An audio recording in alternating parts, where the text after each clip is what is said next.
Stick ಇಂದ ಒಂದ್ stick ಅಂದ್ರೆ 6 ಕಾಲಿಂದ 3 ಕಾಲಿ ಬಂದೆ. ಒಂದ್ ಸ್ಟಿಕ್ ಮಾತ್ರ ಯೂಸ್ ಮಾಡ್ಕೊಂಡು ವಾಕ್ ಮಾಡಿದೆ. ಪ್ರಾಡಕ್ಟ್ ನ ಯೂಸ್ ಮಾಡಿ 1.5 ತಿಂಗಳಿಗೆ ಆ ಸಿಂಗಲ್ ಸ್ಟಿಕ್ ನು ಬಿಟ್ಟು ಈಗ ವಿತೌಟ್ ಸ್ಟಿಕ್ ಇದು 10ನೇ ತಿಂಗಳು. 8 ತಿಂಗಳು ಹಾಸಿಗೆಯಲ್ಲಿ ಇರ್ತಕ್ಕಂಥ ಮನುಷ್ಯ ಇವತ್ತು 10ನೇ ತಿಂಗಳು ವಿತೌಟ್ ಸ್ಟಿಕ್. ಇವತ್ತು ಸುಮಾರು ಒಂದು 20 ಮನೆಗೆ ಹೋಗಿ ನಾನು ನನ್ನ ನನ್ನ ರಿಸಲ್ಟ್ಸ್ ನ ಶೇರ್ ಮಾಡಿ ಈ ಇದನ್ನ ಘಂಟಾಘೋಷವಾಗಿ ಹೇಳಿ ಈ ಪ್ರಾಡಕ್ಟ್ ನ ಯೂಸ್ ಮಾಡಿ ಅಂತ ಹೇಳಿ ಬಂದೀನಿ. ಸುಮಾರು ಒಂದು 20 ಮನೆಗೆ ಹೋಗಿ. ಯಾಕೆ ಹೇಳಿದೆ ಅಂದ್ರೆ ನಂದು ಶುಗರ್ ಲೆವೆಲ್ನು ಸಹಿತ 60% ರಿಡ್ಯೂಸ್ ಆಗಿದೆ. ಇನ್ಸುಲಿನ್ ನ ಅರ್ಧಕ್ಕರ್ಧ ಅಂದ್ರೆ ಒಂದು 60% ಅಷ್ಟು ಇನ್ಸುಲಿನ್ ನ ರಿಡ್ಯೂಸ್ ಮಾಡಿದೀನಿ. ಮತ್ತೆ ಕಾಲು ಫುಲ್ ಕಂಪ್ಲೀಟ್ 100% ಕಾಲು ಬೋನು ಚೆನ್ನಾಗಿ ಕಟ್ಕೊಂಡು ಕೂಡಿದೆ. ಜೊತೆಗೆ ಆಮೇಲೆ ಕಣ್ಣು ವಿಷನ್ ಬ್ಲರ್ಡ್ ವಿಷನ್ ಆಗ್ತಾ ಇತ್ತು, ಅದು ಸರಿ ಹೋಗಿದೆ.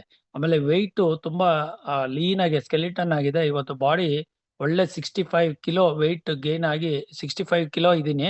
52-53 ಕಿಲೋವರೆಗೂ ಹೊಟ್ಟೋಗಿತ್ತು ಬಾಡಿ. ಫ್ರಾಕ್ಚರ್ ಆಗಿ ಒಂಥರ ಎಲ್ಲ ಬ್ಲಡ್ ಎಲ್ಲ ಇದಾಗಿ.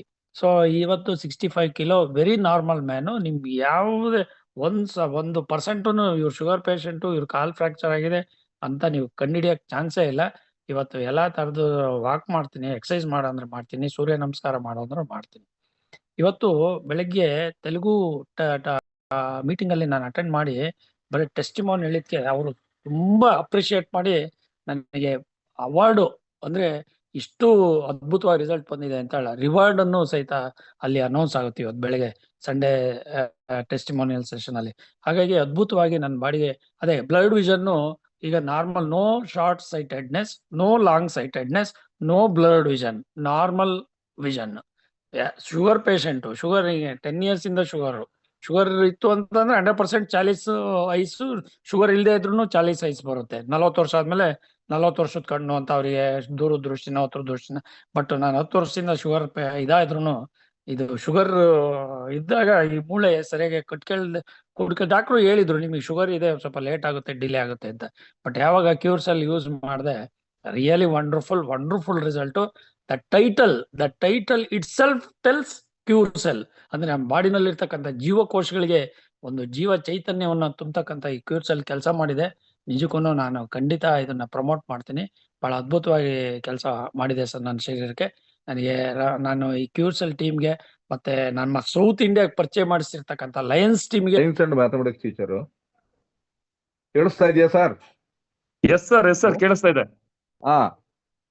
ನಾನು 4ರಿಂದ 5 ತಿಂಗಳು ಈ ಪ್ರಾಡಕ್ಟ್ ಅನ್ನು ಯೂಸ್ ಮಾಡಿದ್ದೀನಿ. ನನಗೆ ಪ್ರಾಬ್ಲಮ್ ಏನಪ್ಪಾ ಅಂದ್ರೆ ವೆಯ್ಟ್ ಜಾಸ್ತಿ ಇತ್ತು ಮತ್ತು ಮೊಣಕಾಲು ನೋವಿತ್ತು. 4 ತಿಂಗಳಲ್ಲಿ ನನ್ನ ವೆಯ್ಟ್ 86ರಿಂದ 70 kg ಬಂತು. ಆದ್ರಿಂದ ನನ್ನ ಕಾಲುಗಳು ಮೊಣಕಾಲು ನೋವು ಕಡಿಮೆ ಆಯಿತು. ಇದು ನಾನು ಕಂಡಂಥದ್ದು. ನಾನು ಬಹಳಷ್ಟು ಜನ ಕೊಟ್ಟಿದ್ದೀನಿ. ಈ ಬಹಳಷ್ಟು ಜನ ಕೊಟ್ಟಿರೋದ್ರ ಪೈಕಿ ಬಸಪ್ಪರಿಗೆ ಕೊಟ್ಟಿದ್ದೀನಿ. HM ಬಸಪ್ಪ ಅಂತ ನಮ್ಮ ಕ್ಲಾಸ್ಮೇಟ್ ಅವರು ಪ್ರಾಸ್ಟ್ರೇಟ್ ಇತ್ತು. ಆ ಪ್ರಾಸ್ಟ್ರೇಟ್ ಆಪರೇಷನ್ ಆಗಿತ್ತು ಅವ್ರಿಗೆ. ಆದರೂ ಸಹ ಅವ್ರಿಗೆ ಏಪ್ರಿಲ್ ತಿಂಗಳಲ್ಲಿ ಕೊಟ್ಟೆ. 1 ತಿಂಗಳಲ್ಲಿ ಪ್ರಾಸ್ಟ್ರೇಟ್ ಆಪರೇಷನ್ ಆಗಿದ್ದು ರೀಸರ್ಚ್ ಮಾಡ್ಲಿಕ್ಕೆ ಆಗ್ತಿರ್ಲಿಲ್ಲ ಅವ್ರಿಗೆ. 1 ಗಂಟೆ ನಿಂತ್ಕೋಬೇಕಾಗಿತ್ತು. ಅವರು ಶುಗರ್ ಮತ್ತು BP ಎಲ್ಲವೂ ಇತ್ತು. 3 ಸಹ ಒಟ್ಟೊಟ್ಟಿಗೆ ಕಡಿಮೆ ಆದ್ವು. 2 ತಿಂಗಳಾದ್ಮೇಲೆ ಮಾತ್ರೆನ ಬಿಟ್ಬಿಟ್ರು. ಮಾತ್ರೆ ಬಿಟ್ಟು ಇವಾಗ ಸಲೀಸಿದ್ದಾರೆ. ಹಂಗಾಗಿ ಈ ಮತ್ತೆ ರಿಆಪರೇಷನ್ಗೆ ಹೋಗ್ಬೇಕು, ಸೆಕೆಂಡ್ ಆಪರೇಷನ್ಗೆ ಹೋಗ್ಬೇಕು ಅಂತ ಶುರು ಮಾಡ್ಕೊಂಡಿದ್ರು. ನಾನು ಬೇಡ ತಗೊಳ್ಳಿ ಹಿಂದೆ, ಇದನ್ನ ತಗೊಂಡು ಸರಿ ಆಯ್ತು. ಆಮೇಲೆ ಇನ್ನೊಬ್ಬ ಹುಡುಗನಿಗೆ ಕೊಟ್ಟಿದ್ದೀನಿ, 9ನೇ ತರಗತಿ ಹುಡುಗ. ಅವನು ಕಿವಿ ಹತ್ರ ಆಪರೇಷನ್ ಆಗಿತ್ತು. ಆಪರೇಷನ್ ಆಗಿದ್ರೆ ಆ ಹುಡುಗನಿಗೆ ಮಾತು ತೊದಲಿತ್ತು, ಮಾತು ಸರಿಯಾಗಿ ಬರ್ತಾ ಇರ್ಲಿಲ್ಲ. ಹಂಗಾಗಿ ಅವನಿಗೆ ಕೊಟ್ಟು 1 ತಿಂಗಳಿಗೆ ತೊದಲು ಸರಿ ಆಯ್ತು. ನಮ್ಗೆ ಕರೆದು ಒಬ್ಬಟ್ಟು ಊಟ ಹಾಕಿ ಕೈ ಮುಗಿದು ಕಳಿಸಿದ್ರು ಹಿರಿಯೂರ್ಲಿ. ಆನಂತರ ಇನ್ನೊಬ್ಬ ಹುಡುಗನಿಗೆ ಮಧುಗಿರಿ ತಾಲೂಕಲ್ಲಿ ಕೊಟ್ಟೆ. ಅವ್ರಿಗೆ 2 ವರ್ಷ ಆಗಿತ್ತು. ಬಲಗೈ ಬಲಗಾಲ್ ಕೂಡ ಪ್ಯಾರಾಲಿಸಿಸ್ ಸ್ಟ್ರೋಕ್ ಆಗಿತ್ತು. ಆಮೇಲೆ ಮಾತನಾಡೋದು ತೊದಲಿತ್ತು. ಅವರೆಲ್ಲ ಖರ್ಚು ಮಾಡಿ ಸುಣ್ಣಾಗ್ಬಿಟ್ಟಿದ್ರು. ಆ ನಂತರ ನಾನು ಕೊನೆ ಹೋಪು ಭರವಸೆ, ಇದನ್ನ ತಗೊಳ್ಳಿ ಆದೇ ಆಗುತ್ತೆ, ನಾನು ಭರವಸೆ ಕೊಡ್ತೀನಿ ಅಂತ ಹೇಳಿ 4 ಪ್ಯಾಕೆಟ್ ಕೊಟ್ಟೆ. 40 ದಿವಸದಲ್ಲಿ ಕ್ಯೂರ್ ಆಗಿ ಎಡಗೈಯಲ್ಲಿ ಊಟ ಮಾಡ್ತಿದ್ದನು, ಬಲಗೈಯಲ್ಲಿ ಊಟ ಮಾಡಕ್ ಶುರು ಮಾಡಿದ. ಆಮೇಲೆ ಮತ್ತೆ ಇನ್ನು 4 ಪ್ಯಾಕೆಟ್ ಅನ್ನು ಕೊಟ್ಟಾಗ ಈಗ ಬೆಂಗಳೂರಲ್ಲಿ ಫ್ಯಾಕ್ಟ್ರಿಗೆ ವರ್ಕ್ ಮಾಡಕ್ ಹೋಗ್ತಿದ್ದಾನೆ. ಹಿಂಗಾಗಿ ಈ ಒಂದು ಪ್ರಾಡಕ್ಟ್ ಹೇಗೆ ಕೆಲಸ ಮಾಡುತ್ತೆ ಅಂತ ಹೇಳಿದ್ರೆ, ನಮ್ಮ ಜಾಕೂಬ್ ಅವ್ರು ಹೇಳ್ತಾ ಇದ್ರು, ನಮ್ಮ ದೇಹದಲ್ಲಿ ತಾಯಿಯ ಗರ್ಭದಿಂದ ಬಂದಿರತಕ್ಕಂಥ ಸ್ಟೆಮ್ ಸೆಲ್ಸ್ ಇರುತ್ತೆ. ನಮಗೆ 30 ವರ್ಷ ಕಳೆದ ನಂತರ ನಮ್ಮ ಸ್ಟೆಮ್ ಸೆಲ್ ಪವರ್ ಅಥವಾ ಎನರ್ಜಿ ಕಡಿಮೆ ಆಗುತ್ತೆ ಮತ್ತು ಸ್ಟೆಮ್ ಸೆಲ್ಗಳ ಕೌಂಟ್ ಸಹ ಕಡಿಮೆ ಆಗುತ್ತೆ ಅಂತ. ಅದು ಸತ್ಯ ಅನ್ಸುತ್ತೆ. ನಮಗೆ ಸ್ಟೆಮ್ ಸೆಲ್ಸ್ ಎಲ್ಲಾ ಕಡೆ ಇದೆ. ಹಾರ್ಟ್ ಅಲ್ಲಿದೆ, ಬ್ರೈನ್ ಅಲ್ಲಿದೆ, ಆಮೇಲೆ ಮೂಳೆನಲ್ಲಿದೆ, ಎಲ್ಲಾ ಕಡೆ ಇದೆ. ಪ್ಯಾನ್ಕ್ರಿಯಾಸ್ ಅಲ್ಲಿ ಇದೆ, ಗಾಲ್ ಬ್ಲಾಡರ್ ಅಲ್ಲಿ ಇದೆ, ಆಮೇಲೆ ಕಿಡ್ನೀಸ್ ಅಲ್ಲಿ ಇದೆ. ಆದ್ರೆ ಆ ಕೌಂಟ್ಸ್ ಕಡಿಮೆ ಆಗ್ತಾ ಬರ್ತದೆ. ಮತ್ತು ಎನರ್ಜಿ ಕಡಿಮೆ ಆದಾಗ ಎನರ್ಜಿ ಬೂಸ್ಟ್ ಅಪ್ ಮಾಡೋದಕ್ಕೋಸ್ಕರ ನಾವು ಈ ಸ್ಟೆಮ್ ಸೆಲ್ ಅನ್ನು ಕೊಡಬೇಕಾಗ್ತದೆ.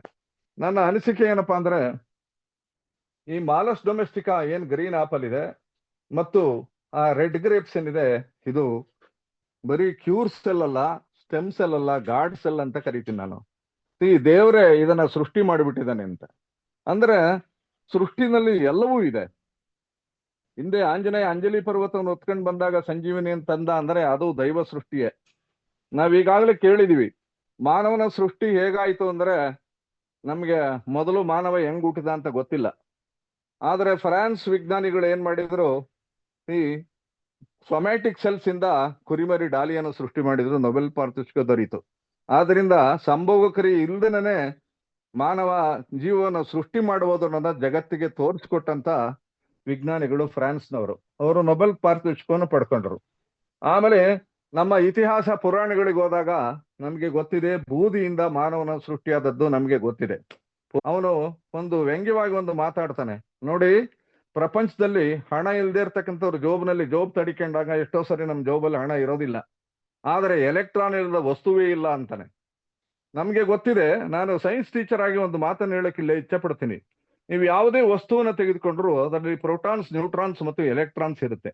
ನ್ಯೂಟ್ರಾನ್ಗಳು ಮಧ್ಯಭಾಗದಲ್ಲಿ ಕಾನ್ಸ್ಟೆಂಟ್ ಆಗಿರ್ತವೆ, ಆದ್ರೆ ಎಲೆಕ್ಟ್ರಾನ್ಗಳು ಯಾವುದೋ ಒಂದು ರೀತಿಯ ಚಲನೆಯಲ್ಲಿ ಸುತ್ತಾ ಇರ್ತವೆ. ಮತ್ತು ಅವು ಎಷ್ಟೆಷ್ಟು ದೂರದಲ್ಲಿ ಇರ್ತವೆ ನ್ಯೂಕ್ಲಿಯಸ್ ಇಂದ, ಅವು ಬೇರೆ ಬೇರೆ ಚೈತನ್ಯವನ್ನು ಹೊಂದಿರ್ತವೆ, ಬೇರೆ ಬೇರೆ ವೇಗದಲ್ಲೂ ಸುತ್ತಾ ಇರ್ತವೆ.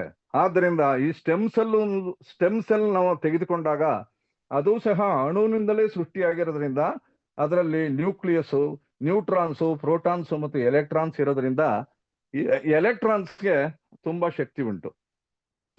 ನ್ಯೂಟ್ರಾನ್ಸ್ ಆರ್ ಎಲೆಕ್ಟ್ರಿಕಲಿ ನ್ಯೂಟ್ರಲ್ ಅಂತ ಹೇಳ್ತೀವಿ, protons are electropositive, electrons are electronegative and neutrons are electrically neutral ಅಂತ ಕರಿತೀವಿ. ಇದು ಕನ್ನಡದಲ್ಲಿ ಹೇಳೋದಾದ್ರೆ ಎಲೆಕ್ಟ್ರಾನು ನೆಗೆಟಿವ್ ಚಾರ್ಜ್ ಅನ್ನು ಹೊಂದಿರ್ತದೆ, ಪ್ರೋಟಾನ್ಸು ಪಾಸಿಟಿವ್ ಚಾರ್ಜ್ ಇರ್ತದೆ, whereas neutrons has no charge, it is of zero charge. ಆದ್ರಿಂದ ಈ ಚಾರ್ಜಸ್ ಏನ್ ಮಾಡುತ್ತೆ, ನಮ್ಮ ದೇಹವನ್ನ ಚಾರ್ಜ್ ಮಾಡುತ್ತೆ. ನಾವು ಚೆನ್ನಾಗಿ ತಿಳ್ಕೊಬೇಕು. ಈ ಪ್ಲಸ್ ಅಂಡ್ ಮೈನಸ್ ಇವ ನೋಡಿ, ಒಂದು ಬ್ಯಾಟ್ರಿ ಚಾರ್ಜ್ ಮಾಡಿದ್ರೆ ಈ ಸೃಷ್ಟಿನಲ್ಲಿ ಇದೆಲ್ಲವನ್ನು ಕೊಟ್ಟಿದ್ದಾನೆ. ಇದನ್ನು ಕಂಡುಹಿಡಿದಂತ ವಿಜ್ಞಾನಿಗಳಿಗೆ ನಿಜವಾಗೂ ನಾವು ಶರಣು ಅಂತ ಹೇಳ್ಬೇಕಾಗ್ತದೆ. ಎಷ್ಟು ಶರಣು ಹೇಳಿದ್ರು ಸಾಕಾಗುದಿಲ್ಲ. ನಿಜವಾಗಿ ಅವರೇ ದೇವರು ಅಂತ ನಾನು ಅಂದ್ಕೊಳ್ತೀನಿ. ದೇವರನ್ನ ನಾವು ದೇವಸ್ಥಾನದಲ್ಲಿ ನೋಡಕ್ಕಾಗಲ್ಲ, ಆದರೆ ಮಾನವನ ಹೃದಯದಲ್ಲಿ ದೇವರನ್ನ ನಾವು ನೋಡ್ಬೋದು, ಗೊತ್ತಾಯ್ತಾ? ಆದ್ರಿಂದ ಪ್ರತಿಯೊಬ್ಬ ಮಾನವನ ಹೃದಯದಲ್ಲಿಯೂ ಸಹ ದೈವತ್ವ ಅನ್ನೋದಿದೆ. ಆ ದೈವತ್ವವನ್ನು ಸರಿಯಾಗಿ ಉಪಯೋಗಿಸ್ಕೊಂಡು ಸರಿಯಾದ ನಿಟ್ಟಿನಲ್ಲಿ ವಿಜ್ಞಾನವನ್ನ ಬಳಕೆ ಮಾಡ್ಕೊಂಡು ಹೊಸದೇನಾದ್ರೂ ವಿಜ್ಞಾನದ ಏನು ಗುಟ್ಟನ್ನ, ಪ್ರಪಂಚದ ಸಂಜೀವನಿಯ ಹೊರತು ಬೇರೆ ಯಾವುದೂ ಅಲ್ಲ.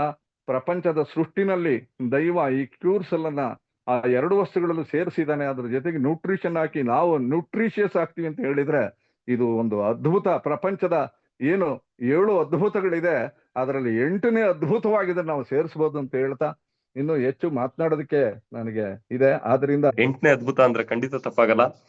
ಸೊ ಹಾಗೆ ಇವತ್ತು ಕಲುಷಿತ ಆಗದೆ ಇರತಕ್ಕಂತ ಯಾವ್ದಾದ್ರು ಒಂದು ಆಹಾರ ಇದೆ ಅಂದ್ರೆ ಅದು ನಮ್ಮ ಕ್ಯೂರ್ ಸೆಲ್, ನಮ್ಮ ಹೆಮ್ಮೆಯ ಕ್ಯೂರ್ ಸೆಲ್. ಆಹಾರ ಔಷಧಿ ಆಗ್ಬೇಕು, ಆಹಾರ ಔಷಧಿ ಆಗ್ಬೇಕು. ಇವತ್ತು ಔಷಧಿಯ ಆಹಾರ ಆಗಿದೆ. ಸೊ ನಮ್ ಕ್ಯೂರ್ ಸೆಲ್ ನ ಬಳಕೆ ಮಾಡಿದ್ರೆ ಸೊ ಖಂಡಿತ ನೀವು ಆರೋಗ್ಯವಂತರಾಗಿರ್ತೀರಾ. So thank you so much. ಈಗ ಇನ್ನೊಬ್ರು ಹ್ಯಾಂಡ್ ರೈಸ್ ಮಾಡಿದೀರಾ. ಎಸ್, ನಮ್ಮ ಚಂದ್ರಯ್ಯ ಸರ್. ಸೊ ನಿಮ್ಗೆ ಅನ್ಮ್ಯೂಟ್ ಆಪ್ಷನ್ ಕೊಡ್ತಾ ನನ್ನ ಕೈಗೆ ಸಿಕ್ತು ಸರ್. ನನ್ನ ಹೆಸರು ಬಂದು ಚಂದ್ರಯ್ಯ HV. ನಾನೊಬ್ಬ ರಿಟೈರ್ಡ್ ಇಂಜಿನಿಯರ್ ಸರ್. ನಮ್ದು ನೇಟಿವ್ ಬಂದು ಚಿಕ್ಕಮಂಗ್ಳೂರು ಸರ್. ನಂದು ರಿಟೈರ್ಡ್ ಆಗಿ ಈಗ 14 ವರ್ಷ ಆಯ್ತು, 15 ವರ್ಷಕ್ಕೆ ಬೀಳ್ತಾ ಇದೆ. ನನಗೆ ಇವತ್ತು ಏಜ್ 74, ಮಾರ್ಚ್ ಬಂದ್ರೆ 75 ಆಗತ್ತೆ.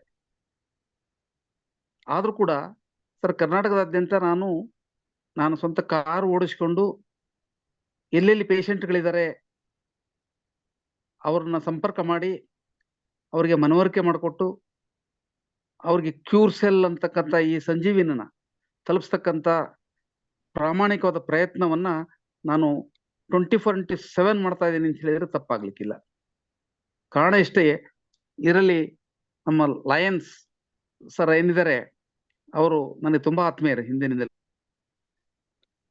ಥೈರಾಯ್ಡ್ ಇತ್ತು, ದಮ್ಮು ಕೆಮ್ಮು ಉಬ್ಸ ಇತ್ತು, ಹೊಟ್ಟೆ ಗುಡಾಣದಂಗಿತ್ತು, ಜೊತೆಗೆ ಅವರಿಗೆ ವೈಟ್ ಪ್ಯಾಚಸ್ ಕೂಡ. ಸರ್ ದುರದೃಷ್ಟವಶಾತ್ತು ಅವ್ರಿಗೆ ಏನಾಯ್ತು, ಬೆನ್ನಲ್ಲಿ ಒಂದು ಹುಣ್ಣಾಯ್ತು. ಆ ಹುಣ್ಣು ನಾರ್ಮಲ್ ಆಗಿ ಏನೋ ಬೆನ್ನು ಹುಣ್ಣು ಕುರ ಇರ್ಬೋದು ಅಂತ ಅವ್ರು ಭಾವಿಸಿದ್ರು. ಸರ್ ಅದು ಓಪನ್ ಆಗಿ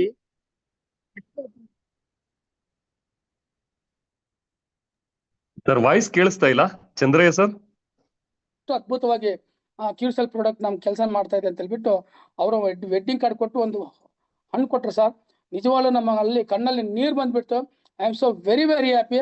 ಅವರು ನಮ್ಮ ಕ್ಯೂರ್ಸೆಲ್ ಫ್ಯಾಮಿಲಿ ಎಲ್ಲರಿಗೂ ಇನ್ವೈಟ್ ಮಾಡಿ ಬರೋ ಶನಿವಾರ ಭಾನುವಾರ ಮಾತೇ ಇಲ್ಲ. 4th ಸ್ಟೇಜ್ ಇರೋದು ಆವಾಗಲೇ ಮಾಮೂಲಾಗಿ 60% ಅವ್ರಿಗೆ ವಾಸಿ ಆಗಿದೆ. ಒಂದು 3 ತಿಂಗಳಿಗೇನೆ ಇನ್ನೊಬ್ರಿಗೂ ಕೊಟ್ಟಿದ್ವಿ, ಅದನ್ನು ಕ್ಯಾನ್ಸರ್, ಅದನ್ನು ವಾಸಿ ಆಗಿದೆ. ಕ್ಯಾನ್ಸರ್ಗೆ ಮೆರಾಕಲ್ ನಡೀತಾ ಇದೆ. ಮತ್ತೆ ಕಾಲ್ನೋವುಗೂ ಒಂದು ಕೃಷ್ಣಪ್ಪ ಅಂತ ಬಿಟ್ಟು ಅವ್ರಿಗೆ ಸಿರಾದವ್ರು ಕೊಟ್ಟಿದ್ವಿ. ಅವ್ರಿಗೂ ಈಗ ಕೈ ಕಾಲು ಚೆನ್ನಾಗಿ ಮಂಚದ ಮೇಲೆ ಮಲಗಿದ್ರು ಅಂತವ್ರು ವಾಕ್ ಮಾಡಿ ನಡ್ಕೊಂಡು ಹೋಗ್ತಾ ಇದ್ದಾರೆ. ಇನ್ನೊಬ್ರು ನಾವು ಸ್ನೇಹಿತರು HB1C ಬಂದು 9.5 ಶುಗರ್ ಇತ್ತು ಸರ್, ಡಯಾಬಿಟಿಸ್. ಆ ಡಯಾಬಿಟಿಸ್ ಅವ್ರಿಗೆ ಮಾಮೂಲಾಗಿ ಈಗ ನಾವು ಚೆಕ್ ಮಾಡೋಣ 2 ಮಂತ್ಸ್ ಆಯ್ತು, ಒಂದು 3ನೇ ಪ್ಯಾಕೆಟ್ ಯೂಸ್ ಮಾಡ್ತಾ ಇದ್ದಾರೆ ಅವರು, ಬೆಳಿಗ್ಗೆ ಸಾಯಂಕಾಲ 2 ಹೊತ್ತು. ಅವ್ರಿಗೆ ಈಗ ನಾವು 6.2 ಆಗಿದೆ ಸರ್ ಡಯಾಬಿಟಿಸ್. ಅಂದ್ರೆ ಡಯಾಬಿಟಿಸ್ಗೆ ನಮ್ಮ ಕ್ಯೂರ್ಸೆಲ್ ಡೈವರ್ಸ್ ಕೊಟ್ಬಿಟ್ಟಿದೆ. ಅಂದ್ರೆ ಒಂದು ಕಾಯಿಲೆ ಅಲ್ಲ, ಅದು ಎಲ್ಲಿಂದ ಅದು ನಿಜವಾಗ್ಲೂ ಈಗ ನನ್ಗನ್ಸುತ್ತೆ ಸಮಾಜದಲ್ಲಿ ಅನೇಕ ಮನೆಗೆ 2, 3 ಜನ 4 ಜನ ರೋಗಿಗಳಿದ್ದಾರೆ. ಅವ್ರಿಗೆ ಯಾವ ತರ ಇದು ಮನವರಿಕೆ ಮಾಡ್ಬೇಕು, ಯಾವ ತರ ಇದು ತಕೊಂಡೋಗಿ ಈ ಪ್ರಾಡಕ್ಟ್ ಗ್ಯಾರಂಟಿ ಅಂತ ತೋರಿಸ್ಬೇಕಂದ್ರೆ ನಾವು ಎಲ್ಲರ ಆಲ್ರೆಡಿ ತಕೊಂಡಿರೋರಿಗೆ ನಾವೊಂದು ಅವ್ರನ್ನ ಹೋಗ್ಬಿಟ್ಟು ಆ ವಿಡಿಯೋ ತಗೊಂಡೋಗಿ ತೋರಿಸ್ಬೇಕು. ಇಲ್ಲಿಂದ ಪ್ರತ್ಯಕ್ಷವಾಗಿ ವಾಸಿಯಾಗನ್ನ ಕರ್ಕೊಂಡೋಗಿ ಅವ್ರ ಹತ್ರ ಪ್ರತ್ಯಕ್ಷವಾಗಿ ನಿಲ್ಸ್ಬೇಕು ಸರ್. ಅಷ್ಟು ಗ್ಯಾರಂಟಿ ಕೊಟ್ರೆ ಮಾತ್ರನೇ ಈ ಒಂದು ಸಮಾಜ ತಗೊಳ್ಳೋ ಒಂದು ಪರಿಸ್ಥಿತಿ ಬಂದಿದೆ. ಇದನ್ನ ನಾನು ಈಗಲೇ ಹೇಳ್ತಾ ಇದ್ದೀನಿ, ನಮ್ಮ ಉಂಡೂರ್ನಾಗೆ ಹೇಳ್ಬಹುದು ನಮ್ಮ. ಸೊ ಅದ್ರ ಜೊತೆಗೆ ನಂದೊಂದು ವರ್ಡ್ ಸೇರಿಸ್ತೀನಿ. ಯಾರಿಗೆ ಕರ್ಮ ಹಳದಿರುತ್ತೆ, ಯಾರಿಗೆ ಕರ್ಮಗಳೆಲ್ಲ ಮುಗಿದಿರುತ್ತೆ, ಅವ್ರಿಗೆ ಭಗವಂತ ಕೊಟ್ಟಿರೋ ಒಂದು ಅದ್ಭುತವಾದ ಅವಕಾಶ ಈ ಕ್ಯೂರ್ಸೆಲ್ ಅಂತ ಹೇಳ್ತೀನಿ ಸ್ನೇಹಿತರೆ. ನಿಜವಾಗ್ಲೂ ಇದು ಅಮೇಝಿಂಗ್, ಅದ್ಭುತ, ಫ್ಯಾಂಟಾಸ್ಟಿಕ್ ಅಂತ ಹೇಳಿದ್ರೆ ಖಂಡಿತ ತಪ್ಪಾಗಲ್ಲ. ಅಷ್ಟು ಅದ್ಭುತವಾದ ರಿಸಲ್ಟ್. 100 ಜನ, 1000 ಜನ, ಲಕ್ಷಾಂತರ ಜನ ಇವತ್ತು ಈ ಪ್ರಾಡಕ್ಟ್ ನ ಬಳಸ್ತಾ ಇದ್ದಾರೆ ಸ್ನೇಹಿತರೆ. ಸೊ ನೆಕ್ಸ್ಟ್ ನಮ್ಮ ಡಾಕ್ಟ್ರು ಬಂದಿದಾರ ಧನಂಜಯ್ ಸರ್. ಇನ್ಫಾರ್ಮೇಶನ್ ನಾನು 10 ನಿಮಿಷ ಹೇಳಿದ್ವಿ. ಅವ್ರ ಫೋನಲ್ಲಿ ಕಾನ್ಫರೆನ್ಸ್ ಯಾರ ಮನೆಗೆ ಹೋಗಿಲ್ರಿ ನಾವು. ಅವ್ರಿಗೆ ಬ್ರೆಸ್ಟ್ ಕ್ಯಾನ್ಸರ್ ಆದ್ಮೇಲೆ ಕೂಡ ಕ್ಯೂಮೋಥೆರಪಿ ತಗೊಳಕ್ ಬೇಜಾರಾಗ್ಬಿಟ್ಟೈತೆ ಅವ್ರಿಗೆ. ಸಿವಿಯರ್ ಗ್ಯಾಸ್ಟ್ರಿಕ್ ಅಂದ್ರೆ ಸಪ್ಲಿಮೆಂಟ್ ಅವ್ರಿಗೆ ಮೆಡಿಸಿನ್ಸ್ ಸೈಡ್ ಎಫೆಕ್ಟ್ಸ್ ಅಲ್ಲ. ಜಸ್ಟ್ 10 ನಿಮಿಷ ಹೇಳಿದ್ವಿ. ಇವತ್ತು ಒಂದು ಪ್ಯಾಕೆಟ್ ತೊಗೊಂಡು ನಾನು ಏನೂ ಕೇಳಿಲ್ಲ.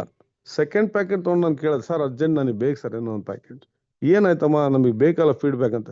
ಒಂದು ಕೇಳಿ, ಒಂದು ತಗೊಂಡ್ಮೇಲೆ ಮತ್ತೆ ಯಾಕೆ ತೊಳ್ತಾರೆ, ಆಲ್ರೆಡಿ ಖರ್ಚು ಮಾಡಿದ್ರು. ಸರ್ ನನಗೆ ಗ್ಯಾಸ್ಟ್ರಿಕ್ ರಿಲೈಸ್ ಆಗೈತೆ ಅಂತ ಒಂದು ಪೇಷೆಂಟು. ಇನ್ನೊಂದು ಬೇರೆ ಒಂದು ಬಾಗಲಕೋಟಲ್ಲಿ ಆ ಅಜ್ಜಿಗೆ 62 ಟಂಗ್ ಕ್ಯಾನ್ಸರ್ ಆಗಿತ್ತು. ಅವರೆಲ್ಲ ಅವ್ರ ಮನೆಯಲ್ಲಿ ವಾದ, ಕಿಮೋಥೆರಪಿ ಕೊಡಿಸ್ಬೇಕು ಬೇಡ ಅಂತ ಹಿಂಗೆ ಅಂತ. ಸೊ ನಾನು ಹೇಳಿದೆ, ನಮ್ದು ಪ್ರಿವೆನ್ಷನ್, ನೀವು ಏನೇ ಡಾಕ್ಟರ್ ಮೆಡಿಸಿನ್ ಜೊತೆಗೆ ತಗೊಳ್ಬೇಕು. ಕಿಮೋಥೆರಪಿ ಕೊಡಿಸಿ ಕೊಡಲಿ ನಿಮಗೆ ಮೈನಸ್ ಆಗುತ್ತೆ ಅಂತ ಹೇಳಿದಾಗ ಅವರು ಸರಿ ಅಂದ್ರೆ ಇವತ್ತು ಅವ್ರು ಈ 4 ಪ್ಯಾಕೆಟ್ ಆಗಿ ನಿನ್ನೆ ಮತ್ತೆ ಅರ್ಜೆಂಟ್ 6 ಬೇಕಂತ ಹೇಳಿದ್ರು. ಇಷ್ಟು ಟ್ರೂ. ನಾವು ಇಲ್ಲಿ ಮೋಟಿವೇಶನ್ ಮಾಡೋಸ್ಕಿಲ್ಲ, ಇಂಡಿಯಾದಲ್ಲಿ ಕ್ಯೂರ್ಸೆಲ್ ಇದಾಗ್ಬಿಟ್ಟಿದೆ. ಅವ್ರು ಏನ್ ಬೆನಿಫಿಟ್ ಅಂದ್ರೆ, ಇಲ್ಲ ಸರ್ ಒಳ್ಳೆ ಚೆನ್ನಾಗಿ ಊಟ ಮಾಡ್ತಿದ್ದಾರೆ, ನೀರ್ದು ಒಂದು ಸ್ವಲ್ಪ ಇದಾಗ್ತಾ ಇದೆ ಅಂದ್ರೆ ನೀವು ಕನ್ಸಲ್ಟ್ ಮಾಡಿ ಡಾಕ್ಟರ್ ಅಂತ ಹೇಳಿದೆ. ಹಂಗೆ ಒಬ್ಬರಿಗೆ ಸೋರಿಯಾಸಿಸ್ 25 years ಇಂದ ಸಫರ್ ಆಗ್ತಾರೆ. ಒಳ್ಳೆ ರೆಡ್ಡಿಶ್ ಇದಾರೆ ಪಾಪ. ಅವ್ರ ಸಫರಿಂಗ್ ಮನೆಗೆ ಹೋಗಿ ಕೊಟ್ವಿ. 2 ಪ್ಯಾಕೆಟ್ಸ್ ಆದ ತಕ್ಷಣ ಅವ್ರು ಏನ್ ಹೇಳ್ತಿದ್ದಾರೆ, 20 days ಆಯ್ತು ಸರ್ ನಾನು ಮೆಡಿಸಿನ್ನೇ ತಗೊಂಡಿಲ್ಲ, ಅದು ಅಲರ್ಜಿಗೆ ತಗೊಂತಿರ್ತಾರೆ. ಸರ್ ನಾನು ಬಿಡಬಾರ್ದು ಅಂದ್ರೆ ಇದು ಬೇರೆ ಅಲ್ಲ ಮೆಡಿಸಿನ್. ಇಲ್ಲ ಸರ್ ನನಗೆ 100% ಗೊತ್ತಾಗುತ್ತೆ, 20 days ಆಯ್ತು ಅಂದ್ರೆ ಅದು ಒಳ್ಳೆ ಗುಡ್ ನ್ಯೂಸ್. ಹಾಗೇನೆ ಸೊ ಬೇರೆ ನಾನು ಹೇಳ್ತಾ ಹೋದ್ರೆ ಸುಮಾರಿದೆ. ನಾನು ಹೇಳಿದ ಗ್ಯಾಸ್ಟ್ರಿಕ್ದು ಅದು ಕೊಟ್ಟಿದ್ವಿ ನಮ್ಮ ಹಳೆಯವರಿಗೆ.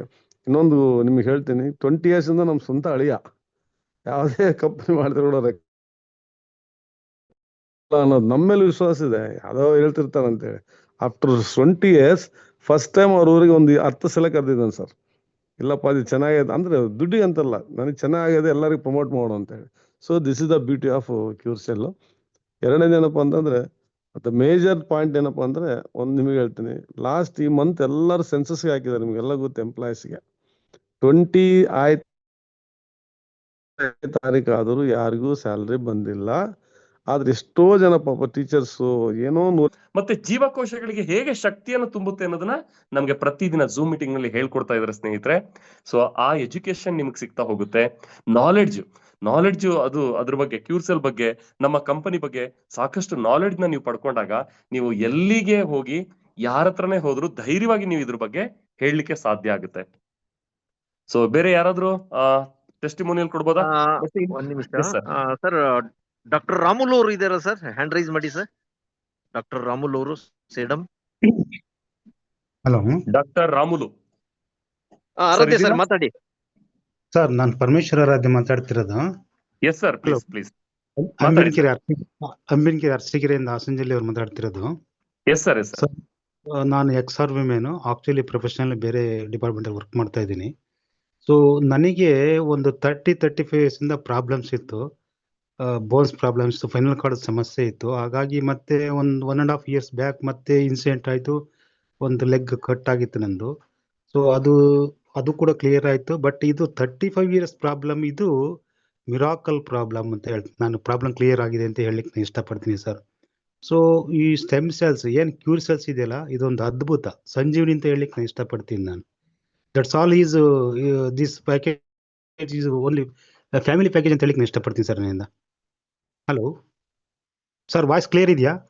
ಸರ್ ಕೇಳಿಸ್ತಾ ಇದೆ. Preventions to the all disease in body. So ಹಾಗಾಗಿರ್ತಕ್ಕಂತಹ ಏನು ಕಾಯಿಲೆಗಳಿದಾವೆ ಅವೆಲ್ಲವನ್ನು ಕೂಡ ಕಂಟ್ರೋಲ್ ಇಟ್ಕೊಂಡು ಒಂದು ಆರೋಗ್ಯಕರವಾಗಿ ಜೀವನ ನಡೆಸಲಿಕ್ಕೆ ಅನುಕೂಲ ಮಾಡಿಕೊಡ್ತಕ್ಕಂಥ ಒಂದು ಪ್ರಾಡಕ್ಟ್ ಅಂತ ಹೇಳಲಿಕ್ಕೆ ನಾನು ಇಷ್ಟಪಡ್ತೀನಿ. ಬಟ್ ನಾನು ಈ ಒಂದು ಫೈನಲ್ ಕಾರ್ಡ್ ಸಮಸ್ಯೆಗೆ ಎಷ್ಟು ಆಸ್ಪತ್ರೆ ಅಲ್ದಿದ್ದೀನಿ ಅಂದ್ರೆ, ಸೊ ಬಾಂಬೆ ಟಾಟಾ ಅವರ ಇನ್ಸ್ಟಿಟ್ಯೂಷನ್ಸ್ಗೆಲ್ಲ ಹೋಗಿ ಬಂದಿನಿ, ಅದು ಕ್ಲಿಯರ್ ಆಗಲ್ಲ ಅಂತಲೇ ಹೇಳಿದ್ರು ಅವರು. ಬಟ್ ಇದು ಈ ಒಂದು ಸ್ಟೆಮ್ ಸೆಲ್ಸ್ ಇಂದ ಕ್ಯೂರ್ ಆಯ್ತು ನನಗೆ ತುಂಬಾನೇ ಅದ್ಭುತ ಇದು. ಸೊ ಹಾಗೆ ನನ್ನ ಮಗಂದು ಕೂಡ ಸೈನಸಿಸ್ ಪ್ರಾಬ್ಲಮ್ ಇತ್ತು, ಅದು ಕ್ಲಿಯರ್ ಆಯ್ತು. ಹಾಗೆ ನಾವೆಲ್ಲರೂ ಕೂಡ ಯೂಸ್ ಮಾಡ್ತಾ ಇದ್ವಿ. ಹಾಗೇನೆ ಒಂದು 2-3 ಜನ ನಾನು ಕೊಟ್ಟಿದ್ದೀನಿ ಪ್ರಾಡಕ್ಟ್, ಅಲ್ಲೂ ಕೂಡ ಗುಡ್ ರಿಸಲ್ಟ್ ಬಂದಿದೆ. ಆಕ್ಚುಲಿ ಯಾವುದೇ ಸಮಸ್ಯೆ ಇಲ್ಲ. ಸೊ ಹಾಗಾಗಿ ಇನ್ನೊಂದು ಎಲ್ಲ ನಮ್ಮ ಏನು ಕ್ಯೂರ್ಸೆಲ್ ಫ್ಯಾಮಿಲಿ ಅಂತ ಹೇಳ್ತೀನಿ ನಾನು, ಸ್ಟೆಮ್ ಸೆಲ್ಸ್ ಫ್ಯಾಮಿಲಿ, ನ್ಯೂಯಂಗ್ ಫ್ಯಾಮಿಲಿ ಇದ್ದಾರೆ, ಎಲ್ಲರೂ ಕೂಡ ಅವ್ರ ಕುಟುಂಬಕ್ಕೆ ಯೂಸ್ ಮಾಡಿದ್ರು ಕೂಡ ತುಂಬಾನೇ ಒಳ್ಳೇದು ಅಂತ ಹೇಳಲಿಕ್ಕೆ ನಾನು ಇಷ್ಟಪಡ್ತೀನಿ ಸರ್. ನಾನು ಆಕ್ಚುಲಿ ಇದು ತಗೊಂಡಾಗ ನಾನೀಗ 3 months ಇಂದ ಕಂಟಿನ್ಯೂ ಮಾಡ್ತಾ ಇದ್ದೀನಿ. ನನಗೆ ನನ್ನ ಬಾಡಿನಲ್ಲಿ ಬೆಳವಣಿಗೆ ಆಗಿದ್ದು ನನಗೆ 18 ದಿವಸ ಕಳೆದ್ಮೇಲೆ, 15 ದಿವಸ ಏನು ಬೆಳವಣಿಗೆ ಆಗಲ್ಲ. ಯಾಕೆ ಅಂತಂದ್ರೆ, ಸೊ ಇದು ಅವ್ರವ್ರ ಬಾಡಿಯ ಮೆಟಾಬಲಿಸಮ್ ನಲ್ಲಿ ಡಿಪೆಂಡ್ ಆಗುತ್ತೆ ಆಕ್ಚುಲಿ. ಸೊ ಅವ್ರ ಬಾಡಿನ ಹೇಗೆ ಕೀಪೇಬಲ್ ಆಗಿ ಮಾಡ್ಕೊಂಡ್ಬಂದಿರ್ತಾರೆ ಅವ್ರ ಮೇಲೆ ಡಿಪೆಂಡ್ ಆಗುತ್ತೆ ಇದು. ಕೆಲವರಿಗೆ 15 ದಿವಸಕ್ಕೆ ಆಗ್ಬೋದು, 1 ವಾರಕ್ಕೆ ಆಗ್ಬೋದು, 4 ದಿವಸಕ್ಕೆ ಆಗ್ಬೋದು, ಕೆಲವ್ರಿಗೆ 60 ದಿವಸ ತಗೋಬಹುದು.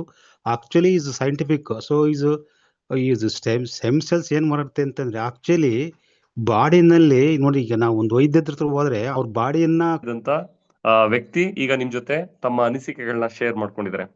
ಸೊ ಅಂದ್ರೆ ಯೋಚನೆ ಮಾಡಿ, ಎಂತದ್ದೇ ಸಮಸ್ಯೆಗಳಿದ್ರು, ಎಂತದ್ದೇ ಆರೋಗ್ಯಕ್ಕೆ ಸಂಬಂಧಪಟ್ಟಂತ ಯಾವುದೇ ತೊಂದರೆಗಳಿದ್ರು ಎಲ್ಲವನ್ನು ಕ್ಲೀನ್ ಮಾಡ್ತಾ ಇದೆ, ಎಲ್ಲವನ್ನು ಕ್ಯೂರ್ ಮಾಡ್ತಾ ಇದೆ ನಮ್ಮ ಕ್ಯೂರ್ಸೆಲ್.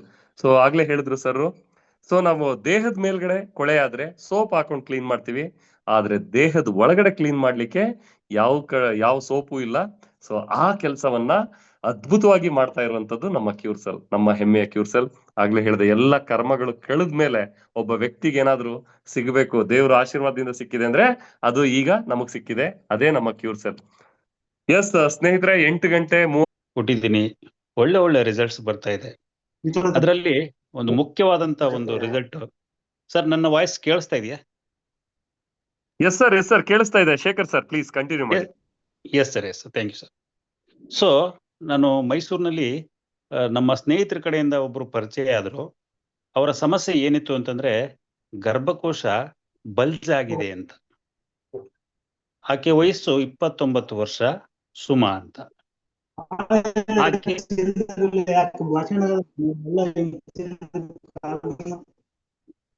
ಡಿಸ್ಟರ್ಬ್ ಆಗ್ತಾ ಇದೆ. ಯಾರೋ ಅದು ಅನ್ಮ್ಯೂಟ್ ಮಾಡ್ಕೊಂಡಿದ್ದೀರಾ ನೋಡಿ. ಶೇಖರ್ ಸರ್ ಮಾತಾಡ್ತಾ ಇದ್ರೆ, ಬೇರೆ ಯಾರಾದ್ರೂ ಅನ್ಮ್ಯೂಟ್ ಮಾಡ್ಕೊಂಡಿದ್ರೆ ದಯವಿಟ್ಟು ಮ್ಯೂಟ್ ಮಾಡ್ಕೊಳ್ಳಿ. ಧನಂಜಯ್ ಸರ್ ಅವ್ರನ್ನ ಮ್ಯೂಟ್ ಮಾಡಿ. ಯಾರು ಶೇಖರ್ ಸರ್ ಬಿಟ್ಟು ಬೇರೆ ಯಾರಾದ್ರೂ ಅನ್ಮ್ಯೂಟ್ ಮಾಡ್ಕೊಂಡಿದ್ರೆ okay sir. Yes so please sir, please. ಮೈಸೂರಿನಲ್ಲಿ ಅಡ್ವೊಕೇಟ್ ಇದ್ದಾರೆ, ಅವರು ಕಿಟ್ಟು ಅಂದ್ಬಿಟ್ಟು, ಅವರ ಮಿಸ್ಸಸ್ಗೆ ಗರ್ಭಕೋಶದ ತೊಂದರೆ ಇತ್ತು. ಸುಮಾರು ಒಂದು 10 ಲಕ್ಷ ಮಹಿಳೆಯರಿಗೆ ಆತರ ಒಂದು ರೇರ್ ಕೇಸು ಗರ್ಭಕೋಶ 2 ಇದೆ ಅಂತ. ಮೊದಲನೇ ಮಗು ಬಲಗಡೆ ಇರ್ತಕ್ಕಂಥ ಗರ್ಭಕೋಶದಲ್ಲಿ ಮಗು ಆಗಿದೆ, ಆರೋಗ್ಯವಾಗಿದೆ. ಮತ್ತೆ 2ನೇ ಮಗು ಎಡಭಾಗದಲ್ಲಿ ಗರ್ಭಕೋಶದಲ್ಲಿ ಆಗಿದೆ, ಅದು ಕೂಡ ಆರೋಗ್ಯವಾಗಿ 2 ಗಂಡು ಮಕ್ಕಳು ಆಗಿದಾವೆ. ಸೊ ಡಾಕ್ಟರ್ ಏನ್ ಮಾಡಿದ್ದಾರೆ, ಸೊ ಆ ಸಂದರ್ಭದಲ್ಲಿ 2 ಗರ್ಭಕೋಶ ಇದೆ, ಮುಂದೆ ಯಾವತ್ತಾದ್ರೂ ಗರ್ಭಕೋಶ ತೆಗಿಬೇಕಾಗತ್ತೆ ಅಂತ ಹೇಳಿದ್ರು ಸರ್. ಸೊ ಇದು ಕ್ರಮೇಣ ಏನಾಗ್ತಾ ಇದೆ, 2 ವರ್ಷದಿಂದ ಇರ್ರೆಗ್ಯುಲರ್ ಪೀರಿಯಡ್ಸ್, ಸುಮಾರು 18-20 ದಿವಸಕ್ಕೆ ಪೀರಿಯಡ್ಸ್ ಆಗ್ತಾ ಇದೆ. ಮತ್ತೆ ಬ್ಲೀಡಿಂಗು 8-10 ದಿವಸದ ತನಕ ಬ್ಲೀಡಿಂಗ್ ಹೋಗ್ತಾ ಇದೆ.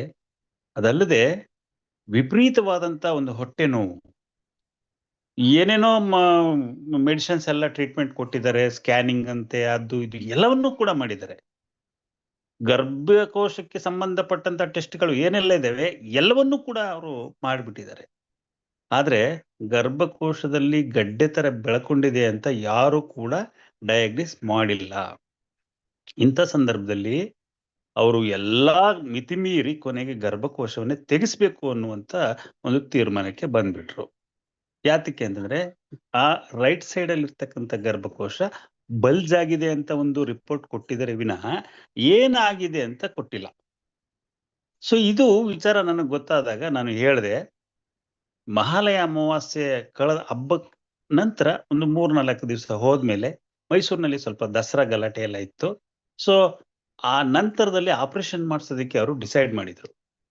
ನಾನು ಹೇಳಿದೆ, ಒಂದು ರಿಕ್ವೆಸ್ಟ್ ಮಾಡ್ಕೊಂಡೆ, ಒಂದು 20 ದಿವಸ ನಾನು ಒಂದು ಪ್ರಾಡಕ್ಟ್ ಕೊಡ್ತೀನಿ, ನೀವು ಇದನ್ನ ಬಳಸಿ. 20 ದಿವಸ ಆದ್ಮೇಲೆ ಏನೂ ಚೇಂಜಸ್ ಬರಲಿಲ್ಲ ಅಂತಂದ್ರೆ ನೀವು ಹೇಗೂ ಡಿಸೈಡ್ ಮಾಡಿದಿರಲ್ವಾ, ನೀವು ಆಪರೇಷನ್ಗೆ ಹೋಗ್ಬೋದು ಅನ್ಬಿಟ್ಟು ಅವ್ರನ್ನ ತಡೆದೆ. ನನ್ನ ಮಾತಿನ ಭರವಸೆ ಮೇಲೆ ಅವರು ಒಪ್ಕೊಂಡ್ರು. ಅವ್ರ ಮಿಸ್ಸಸ್ಗೂ ಕೂಡ ಫೋನಲ್ಲಿ ಮಾತಾಡ್ಸಿದ್ರು. ಅವತ್ತೇ ನನಗೆ ಒಂದು ಪ್ಯಾಕೆಟ್ನ ಕೊಟ್ಟೆ, ಕ್ಯೂರ್ಸೆಲ್ ಪ್ಯಾಕೆಟ್ನ ಕೊಟ್ಟೆ. ಮಾರನೇ ದಿವಸದಿಂದನೇ ಅವ್ರು ಏನ್ ಮಾಡಿದ್ರು, ಅವರು ನನಗೆ ಆಪರೇಷನ್ ತಪ್ಪು ಮಾಡಿಲ್ಲ ಅಂತಂದ್ರೆ ಖುಷಿ ಆಗುತ್ತಲ್ಲ ಅನ್ನೋ ಉದ್ದೇಶಕ್ಕೆ ಬೆಳಗಿನ ಜಾವ 5:15ಗೆನೆ ನಾನು ಹೇಳ್ದಂಗೆನೆ ಅವರು ಫಾಲೋ ಮಾಡಿ ಅದನ್ನ ಉಪಯೋಗಿಸ್ತಾ ಬಂದ್ರು. ಸರ್ ಜಸ್ಟ್ 4 to 5 days ಇದನ್ನ ತಗೊಂಡಿದ್ದಾರೆ. ಒಂದು ದಿವಸ ಹೊಟ್ಟೆ ನೋವು, ವಿಪರೀತ ಹೊಟ್ಟೆ ನೋವು, ಗರ್ಭಿಣಿಯರಿಗೆ ಹೆರಿಗೆ ನೋವು ಬರೋ ಹಾಗೇನೆ ತುಂಬಾ ವಿಪರೀತ ಹೊಟ್ಟೆ ನೋವು ಆಗ್ಬಿಟ್ಟು ಡಾಕ್ಟರ್ಗೆಲ್ಲ ಫೋನ್ ಮಾಡ್ಕೊಂಡಿದ್ದಾರೆ. ಭಾನುವಾರ ಡಾಕ್ಟರ್ ಸಿಗಲ್ಲ ಅಂದ್ಬಿಟ್ಟು ಅವ್ರ ತಾಯಿ ಮನೆಯಲ್ಲಿ ಕಂಪ್ಲೀಟ್ ರೆಸ್ಟ್ ಅಲ್ಲಿ ಇದ್ಬಿಟ್ಟಿದ್ದಾರೆ. ರಾತ್ರಿ 9:30-10 ಗಂಟೆ ಒಳಗಡೆ ಅವರು ಯೂರಿನ್ ಪಾಸ್ ಮಾಡಕ್ ಹೋದಾಗ ಆ ವೆಜೈನಲ್ ಪ್ಯಾಸೇಜ್ ಅಲ್ಲಿ ಆ ಗರ್ಭಕೋಶದಲ್ಲಿ ಬೆಳೆದಿರ್ತಕ್ಕಂಥ ಏನು ಗಡ್ಡೆ ತರ ಇತ್ತು, ವೆಜೈನಲ್ ಪ್ಯಾಸೇಜ್ ಅಲ್ಲಿ ಬಂದ್ಬಿಟ್ಟಿದೆ ಸರ್. ಇಷ್ಟು ಆಕೆಗೆ ಗಾಬರಿ ಆಗೋಯ್ತು. ಆ ಒಳಗಡೆ ಆ ನೋವಿನಲ್ಲಿ ಹೊಟ್ಟೆ ಒಳಗೆ ಏನೋ ಬಲವಂತವಾಗಿ ಕೀಳೋ ತರ ಆಗ್ತಾ ಇತ್ತಂತೆ. ಆಕೆನ ಹೇಳಿದ್ರು ನನಗೆ. ಅದೊಂದು ಆದ್ಮೇಲೆ ಅವ್ರ ಯಜಮಾನ್ರಿಗೆ ಕರೆಸಿ ತೋರಿಸಿದ್ದಾರೆ, ಆತ ಫೋಟೋ ತಕೊಂಡಿದ್ದಾರೆ ಅದನ್ನ. ಸೊ ಡಾಕ್ಟರ್ಗೆ ಫೋನ್ ಮಾಡಿದಾಗ ನಾಳೆ ಕ್ಲಿನಿಕ್ ಬಂದ್ಬಿಡಿ ಹಾಸ್ಪಿಟ್ಲಿಗೆ, ಅದು ನೋಡೋಣ ಅಂದ್ಬಿಟ್ಟು ಕರೆದಿದ್ದಾರೆ. ಎಂತ ಆಶ್ಚರ್ಯ ಅಂತಂದ್ರೆ, ಇದನ್ನ ತೆಗಿಬೇಕು ಅಂತ ನಾವು ಗರ್ಭಕೋಶನೇ ತೆಗೆಯೋದಕ್ಕೆ ಹೊರಟಿದ್ವಿ. ಇವತ್ತು ಇದು ಆಚೆ ಬಂದಿದೆ, ಎಲ್ಲ ಕ್ಲಿಯರ್ ಆಗಿದೆ, ಇನ್ನು ಆಪರೇಷನ್ ಬೇಡಮ್ಮ ಅಂದ್ಬಿಟ್ಟು ಆ ಪೇನ್ಗೆ ಒಂದು ಇಂಜೆಕ್ಷನ್, ಆ ಬ್ಲೀಡಿಂಗ್ ನಿಲ್ಲೋದಕ್ಕೆ ಒಂದು 5 ದಿವಸ ಮಾತ್ರೆಗಳು, ಮತ್ತೆ ಆ ರಕ್ತ ಕಡಿಮೆ ಆಗಿರೋದ್ರಿಂದ ಹಿಮೋಗ್ಲೋಬಿನ್ 6 ಪಾಯಿಂಟ್ಸ್ ಬಂದ್ಬಿಟ್ಟಿದೆ. ಇದೆಲ್ಲ ಇಂಪ್ರೂವ್ಮೆಂಟ್ ಮಾಡ್ಕೊಂಡು ಆಪರೇಷನ್ ಹೊರಡಕ್ಕೆ ರೆಡಿ ಇದ್ರು ಅವರು. ಇದೆಲ್ಲ ಕ್ಲಿಯರ್ ಆಗಿರೋದ್ರಿಂದ ಒಂದು ವಿಟಮಿನ್ ಟ್ಯಾಬ್ಲೆಟ್ಸ್ ಎಲ್ಲ ಕೊಟ್ಟು ಕಳಿಸಿದ್ದಾರೆ. ಆದ ತಕ್ಷಣಕ್ಕೆ ನನಗೆ ಫೋನ್ ಮಾಡಿದಾಗ ಇಮಿಡಿಯೇಟ್ ನಾನು ಹೋಗಿ ಆಕೆನ ಮಾತಾಡಿಸ್ದೆ. ಸರ್ ನಿಜವಾಗ್ಲೂ ಹೇಳ್ತೀನಿ, ಗಂಡ ಹೆಂಡತಿ ಇಬ್ರುವೆ ದೇವರು ಬಂದಾಗೆ ಬಂದು ನಮ್ಮನ್ನ ಕಾಪಾಡಿದ್ರಿ ಅನ್ಬಿಟ್ಟು ಕೈ ಮುಗಿದ್ಬಿಟ್ರು ಸರ್. ಇಂಥ ಒಂದು ಆಶೀರ್ವಾದ ಇದೆಯಲ್ಲ ಸರ್, ಒಬ್ಬರನ್ನ ಜೀವ ಉಳಿಸುವಂತ ಆಶೀರ್ವಾದ ಇದೆಯಲ್ಲ, ಇದು ನ್ಯೂ ಯಂಗ್ ಕಂಪ್ನಿಲಿ ಕ್ಯೂರ್ಸೆಲ್ ಇಂದ ಮಾತ್ರ ಸಾಧ್ಯ ಅಂತ ಈ ಸಂದರ್ಭದಲ್ಲಿ ನಾನು ಹೇಳ್ತೀನಿ. ಈ 4-5 ದಿನದ ಹಿಂದೆ ಅವರು ನನಗೆ ಸಿಕ್ಕಿದ್ರು, ಸ್ಕ್ಯಾನಿಂಗ್ ಮಾಡಿಸಿದ್ದಾರೆ, ಯೂಟ್ರಸ್ ಕಂಪ್ಲೀಟ್ಲಿ ನಾರ್ಮಲ್. ಎಂತ ಅದ್ಭುತ ಅಲ್ವಾ ಸರ್ ಇದು. ಇಂಥ ಒಂದು ಟೆಸ್ಟಿಮೋನಿನ ಹೇಳೋದಕ್ಕೆ